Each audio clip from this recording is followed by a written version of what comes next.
4 billion miles from here, a dwarf planet is running its own private refrigerator, cooling itself down using nothing but the haze sitting in its own sky. Nobody expected a world this small, this cold, and this far from the sun to be doing anything like that. Scientists floated this idea back in 2017. Most of their peers thought it sounded backwards.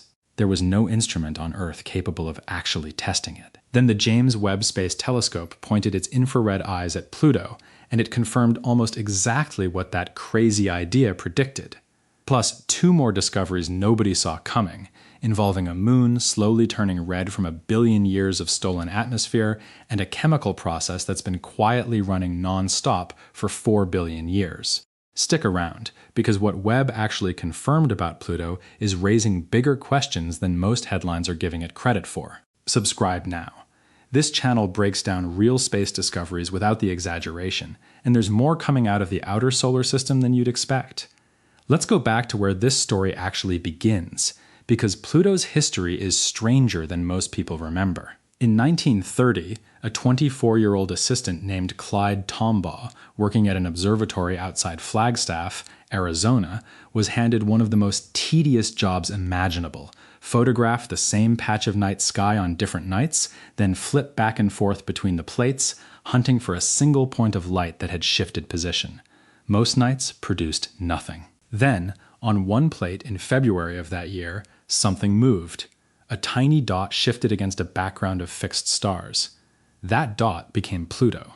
For most of the following century, it held the title of the 9th planet in our solar system, even though it was so distant and so small that astronomers could only guess at what it actually looked like up close. Then, in 2006, the International Astronomical Union held a vote and formally reclassified Pluto as a dwarf planet, stripping it of the title that had made it famous. To this day, it remains the only world in recorded astronomical history to be discovered, celebrated, and then formally voted out of the category that once defined it. For a while, that felt like the end of the story. Small, distant, easy to file away as unimportant. That assumption did not survive contact with real data. It's worth pausing on just how little we actually knew about Pluto before any spacecraft ever visited it. For most of the 20th century, even the largest telescopes on Earth could only resolve it as a tiny, blurry smudge of light.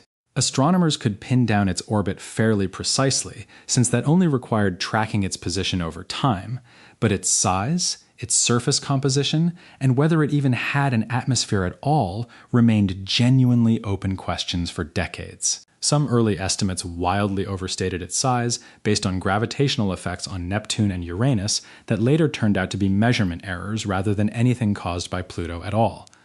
Much of what the public believed about this planet for generations was built on guesswork, stacked on more guesswork, which makes what happened next even more remarkable.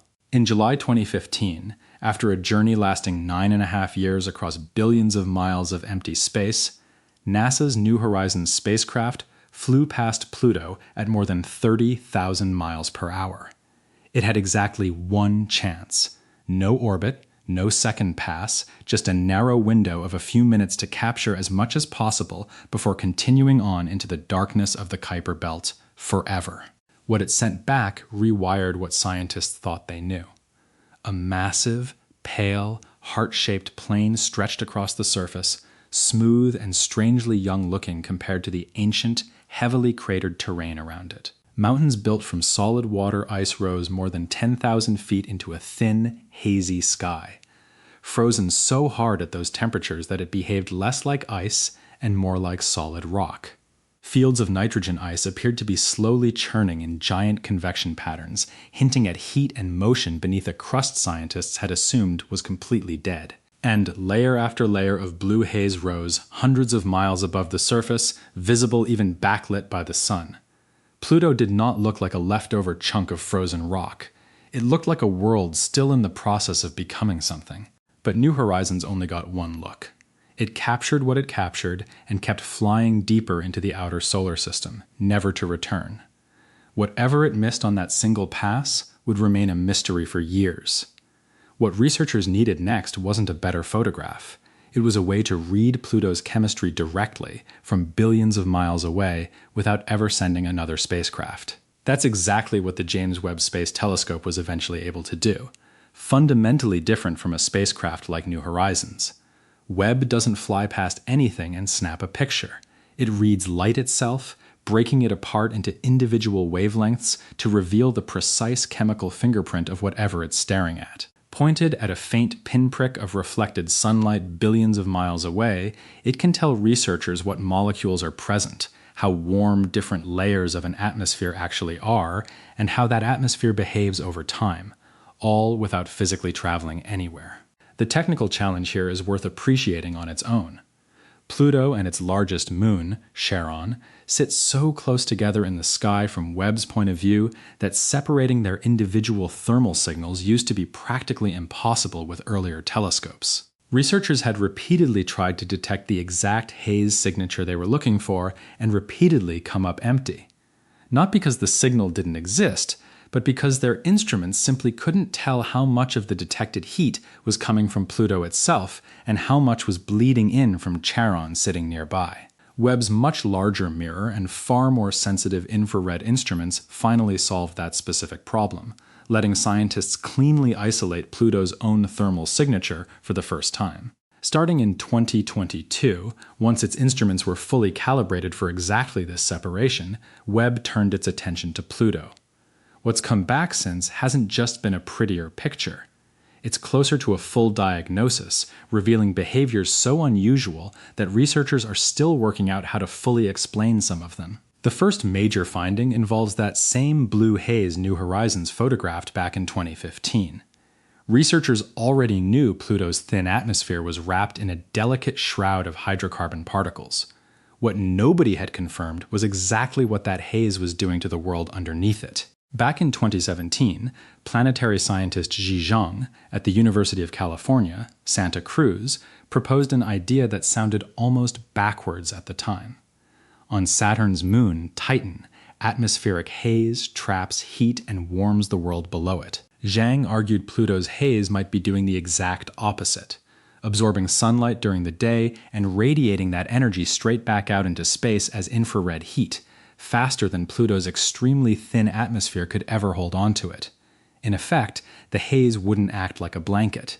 It would act like a radiator, actively bleeding heat away from a world that already had almost none to spare. At the time, this struck many of Zhang's peers as unlikely, and there was no instrument sensitive enough to actually test it. Zhang and his co-authors made a clear, falsifiable prediction anyway. If the haze really was cooling Pluto, it should be emitting strong mid-infrared radiation, something that would only become observable once a big enough, powerful enough telescope existed. That moment arrived on Christmas Day, 2021, when Webb launched.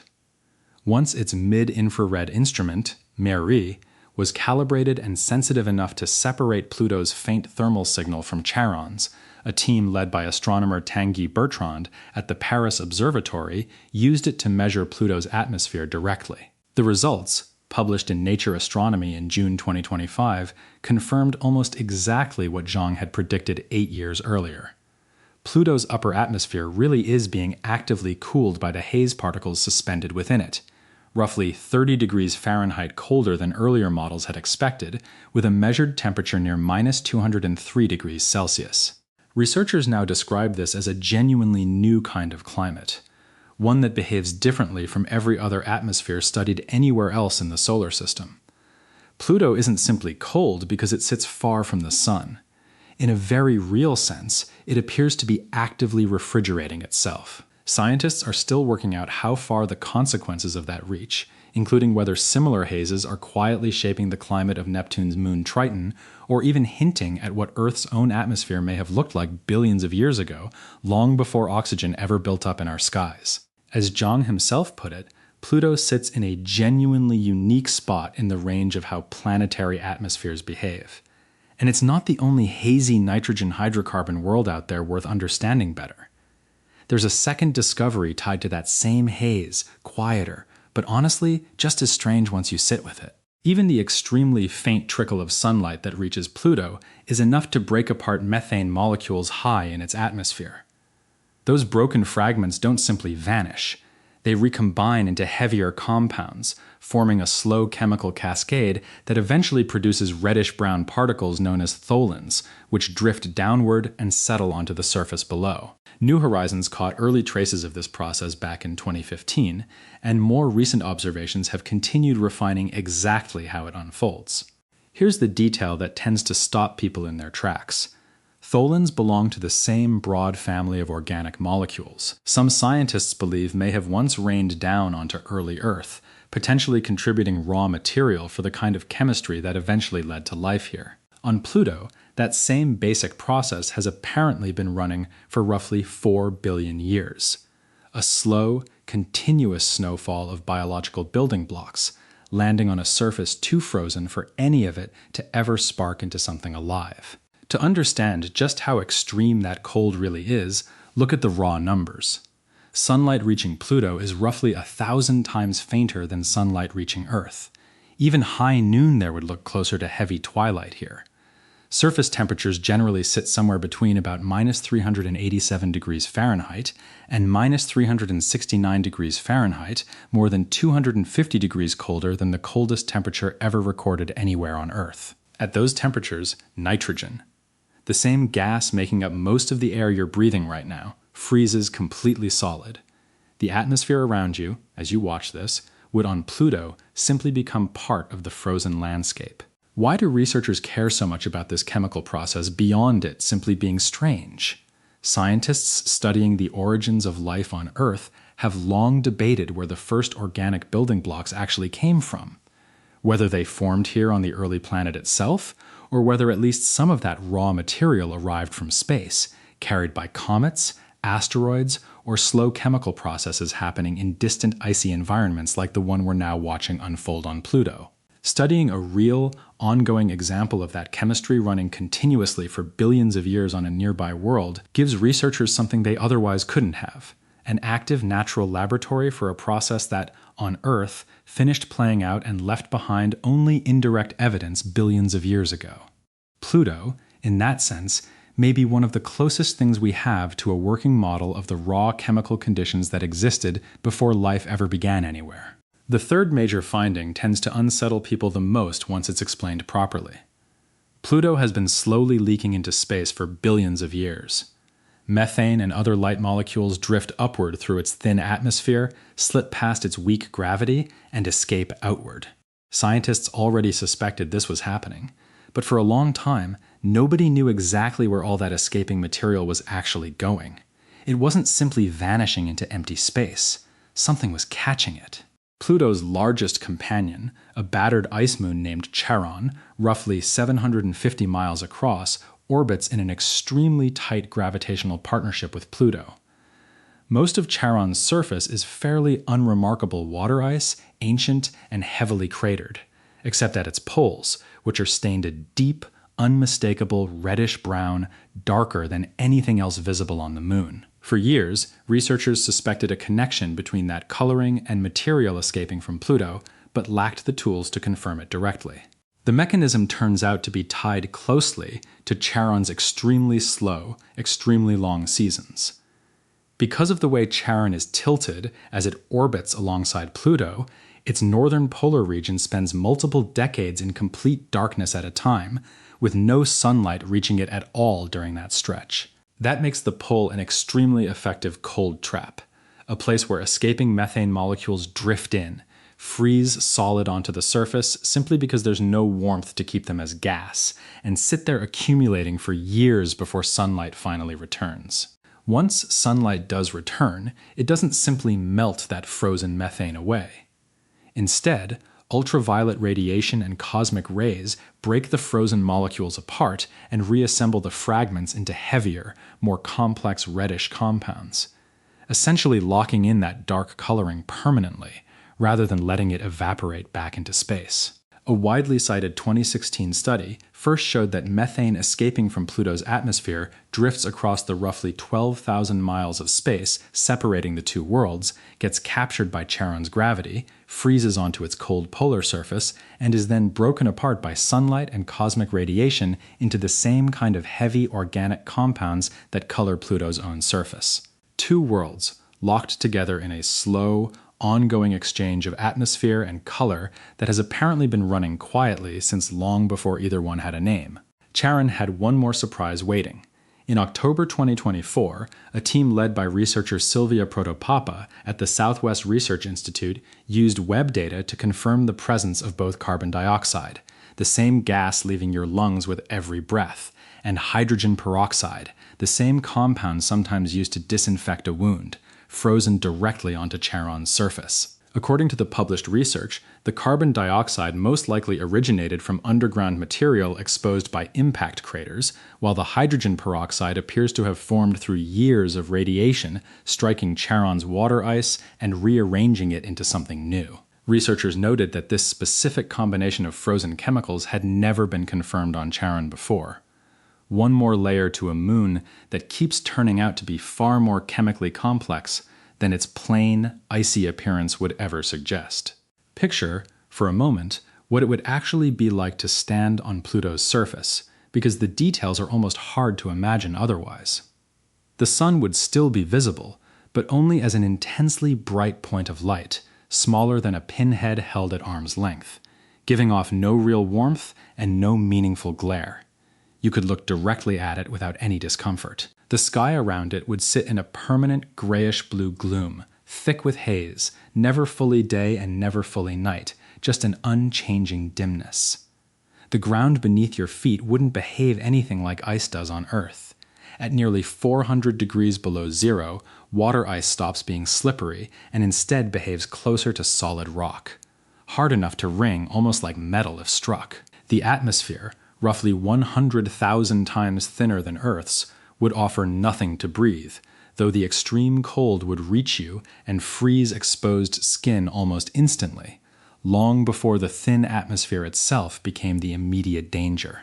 And overhead, fixed permanently in the same spot in the sky, Charon would hang there, unmoving.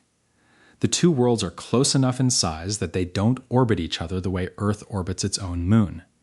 Instead, they orbit a shared point in empty space between them, locked so tightly that each one always shows exactly the same face to the other.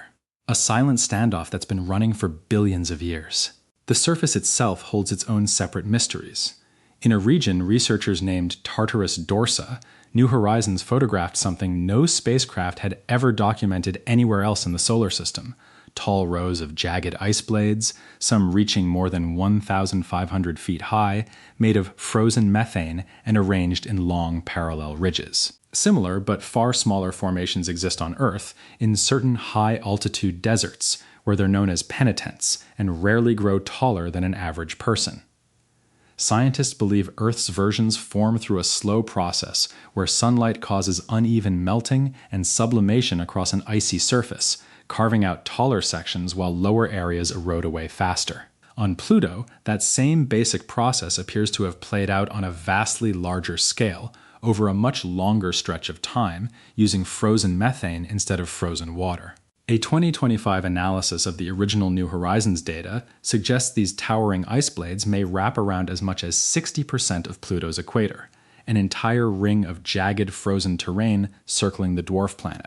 Elsewhere, a massive dark region, roughly the size of Alaska, stretches across the equator, colored a deep reddish black, where those falling organic tholin particles have apparently piled up thickest over billions of years on some of the oldest, most exposed terrain on the planet. South of the famous pale heart-shaped plain, two enormous isolated peaks rise out of the surrounding landscape, and researchers still can't fully explain them. One stands roughly 13,000 feet tall. The other may reach close to 20,000 feet, with a base wide enough to rival some of Earth's largest volcanoes. Both have deep depressions at their summits, ringed by fractures, with lumpy, uneven flanks that closely resemble cooled lava flows. Except, of course, there's no molten rock on Pluto. If these features are what they appear to be, they're cryovolcanoes, structures that once erupted not with melted stone, but with a thick slurry of water, ammonia, and methane forced upward from somewhere deep beneath the icy crust. Researchers remain divided on whether they formed from a handful of massive eruptions or many smaller events spread across a longer stretch of time. but either interpretation points to the same conclusion. Something, at some point in Pluto's relatively recent geological history, was warm enough beneath that frozen shell to force liquid material all the way to the surface. That internal warmth leads directly to one of the most debated ideas surrounding Pluto today: the possibility of a hidden ocean buried roughly 100 miles beneath the surface, kept liquid by the slow radioactive decay of elements inside Pluto's rocky core. The evidence isn't a photograph, it's a pattern. Cracks and ridges across the surface line up in ways that fit what you'd expect from a subsurface layer of liquid water shifting slowly beneath the crust. And that famous pale, heart-shaped plane sits directly above what appears to be a positive gravity anomaly, a spot where something denser than the surrounding ice may be concentrated underneath. Scientists find a buried ocean scenario like this genuinely compelling, even without direct proof, because similar hidden oceans are already strongly suspected beneath the icy surfaces of Europa, one of Jupiter's large moons, and Enceladus, one of Saturn's smaller moons, both of which show far more obvious surface evidence, including, in Enceladus's case, geysers of water vapor erupting directly into space. If a body as small and cold as Pluto turns out to be hiding something similar, it would suggest buried oceans might be a far more common feature of icy worlds throughout the outer solar system than previously assumed, rather than a rare exception limited to a handful of larger, more actively studied moons closer to the Sun. If that ocean genuinely exists, it's likely been there for billions of years, sealed away completely from sunlight and radiation, fed only occasionally by hydrocarbons seeping downward through cracks in the ice above it, sitting under enormous pressure in total isolation. It would represent one of the strangest possible environments in the solar system for the basic conditions life requires, existing without any direct connection to a star at all. Right now, there's no way to confirm any of this directly. There's currently no funded mission planning to send a probe back to Pluto, no lander, no orbiter on the books, largely because the journey alone would take the better part of a decade, and outer solar system exploration has rarely been treated as a funding priority. Missions this far out are extraordinarily expensive and extraordinarily slow, often requiring a full decade or more of travel before a spacecraft even reaches its target, followed by a single brief window to gather data, much like New Horizons experienced. Space agencies have to weigh that against competing priorities, including missions closer to home that return results within a few years instead of a few decades. A trade-off that means distant, icy worlds like Pluto often lose out in funding, not because scientists have stopped finding them interesting, but because the cost and timeline make them a much harder sell. For now, Webb remains our only working tool, quietly checking back in every few months whenever Pluto swings into its field of view, adding another data point each time, and almost always making the overall picture stranger than it was before. Because Pluto orbits the Sun once every 248 Earth years, the 2022 and 2025 observations only sample the early stages of a long Arctic winter at its North Pole. And scientists expect the haze thermostat to work even harder as the Sun dims further, a forecast Webb should be able to test over the next decade. Here's the detail that tends to stick with people longest after hearing this whole story. Pluto isn't unique simply because of its location. It sits inside the Kuiper Belt, a vast ring of icy debris beyond Neptune's orbit, home to hundreds of thousands of objects wider than 60 miles, along with an estimated trillion or more comets. A handful of other bodies out there, including Eris and Makemake, come reasonably close to Pluto's size. Beyond the Kuiper Belt entirely lies the theorized Oort cloud, thought to hold another trillion or so icy bodies, stretching outward roughly a quarter of the way toward the nearest star. To put that scale in perspective, the Kuiper Belt alone is estimated to span an area hundreds of times larger than the much more familiar asteroid belt between Mars and Jupiter, the one most people picture when they think of a field of space rocks. And unlike that inner asteroid belt, mapped in fairly close detail thanks to its proximity to Earth, the Kuiper Belt remains almost entirely unexplored territory. Only one spacecraft, New Horizons, has ever ventured deep enough to closely photograph any of its larger residents.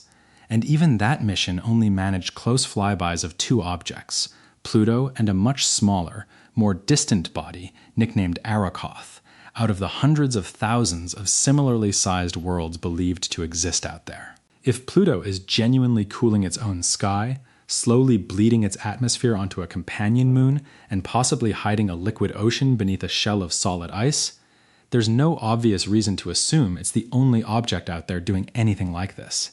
It's simply the one close enough and bright enough for our current instruments to study in real detail. Nearly everything else scattered across that same enormous region of space remains almost entirely unobserved. So what does all of this actually add up to?